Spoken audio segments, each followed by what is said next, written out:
Hey everybody, this is James with Turn Back Your Clock, and as you know, we've been doing the Pursuit of Sleepiness project and focusing on sleep because, quite frankly, it is one of the most important things that we take for granted. In fact, it's one of the three main pillars of not anti-aging, but pro-longevity, I like to call it, as do others in the space. So that's what Turn Back Your Clock is all about. It's about living a long, healthy, productive, engaged, active, fun life, not just surviving on a ton of different medications. And sleep is one of the key components, the others being restricted caloric intake or fasting, obviously exercise and nutrition.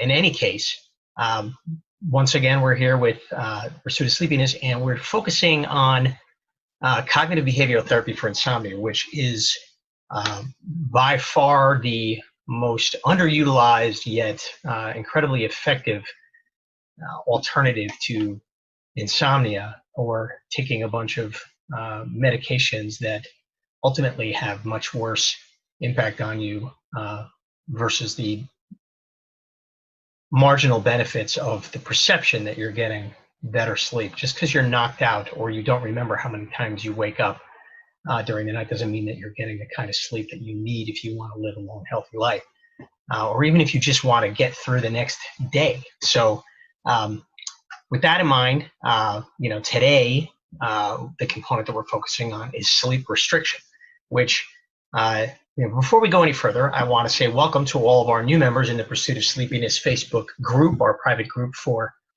people struggling with sleep, particularly more intense individuals, executives and entrepreneurs and business owners and, C-suite professionals, people that are, type A personalities a lot of the time, prone to deep thinking, if not a lot of overthinking, and insomnia can take hold at any time, and it can drastically impact not just you, but and your family and the people you care about, but your ability to do your job and provide for your family. And when you're at the top of the food chain, there's a heck of a lot of people counting on you, which then, of course, being aware of that fact makes it that much harder to do, to sleep. So in any event, that's what the group is for. That's who the group is for. I want to welcome back our return visitors and people watching this on replay. If you're not in the group, come join us. If you know someone who is struggling with sleep, by all means, invite them to come check us out. You might just learn something to help you get better sleep. In fact, I'd pretty much bet on it because I'm constantly pumping new information into that group.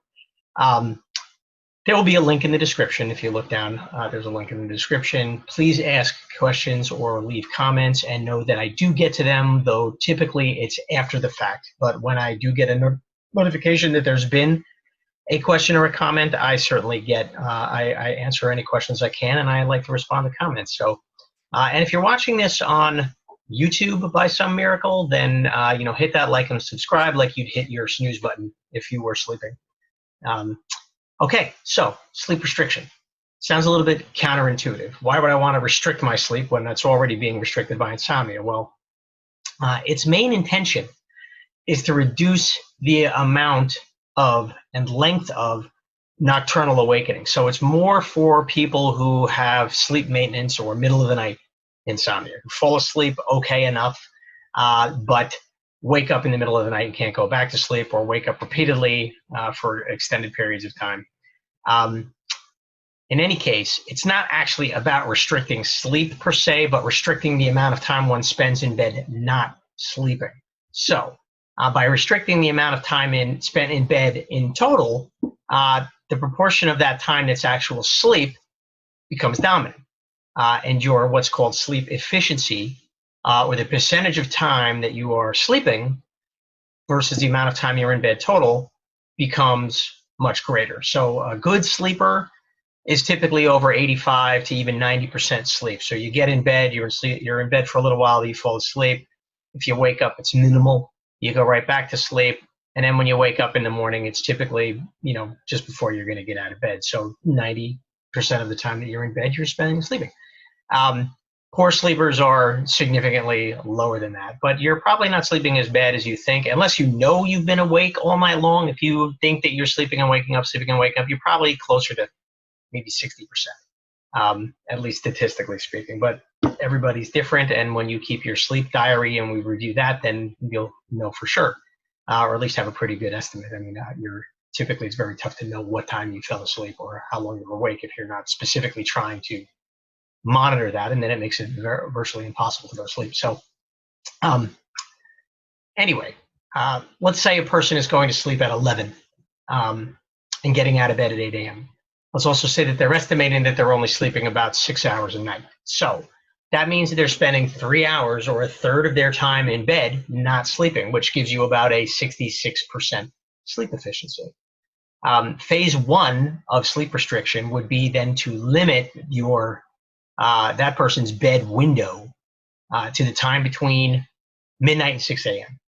So if you're sleeping 6 hours, we're going to give you 6 hours to sleep, or just a little bit over 6 hours to sleep. And why that might sound a little rough, within a week or so, the amount of time spent awake in nocturnal awakenings will be significantly reduced. While the person may actually or usually be happy about the noticeable decrease in time spent laying in bed, awake and frustrated, they'll also remain quite aware that they're not getting enough sleep overall, probably even more so. So the next phase of sleep restriction is then to gradually increase that sleep window or widen that sleep window in increments of about 15 to 30 minutes, so long as the nocturnal awakenings remain minimal. Now, each increase is given about a week before the next increase. So, and of course, if you find that your sleep is suffering, then we hold off on any further increases. But extending that sleep window is based on the sleep efficiency, again, which is the amount it's expressed as a percentage of time that you're sleeping versus the amount of total time that you spend in bed. So again, good sleepers are typically at around 85%, very good being over 90%.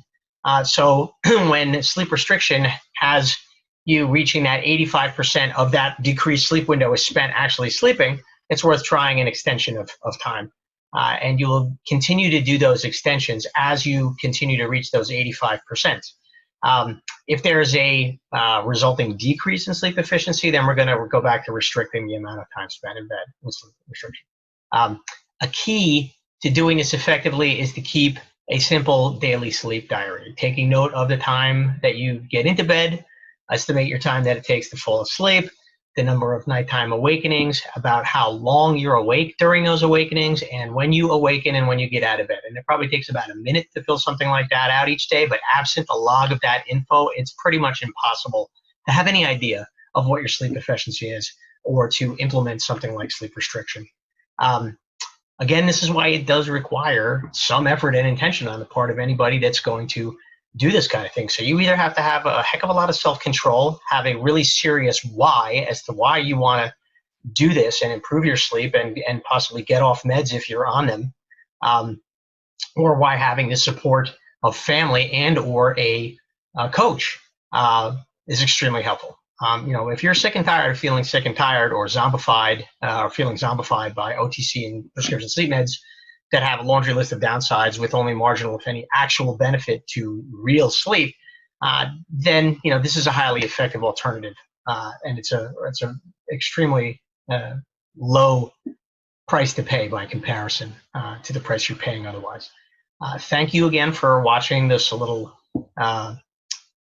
segment on the pursuit of sleepiness, and I hope it was useful. I hope it might have even been inspiring to some of you to take some steps to improve your sleep and or get off sleep meds.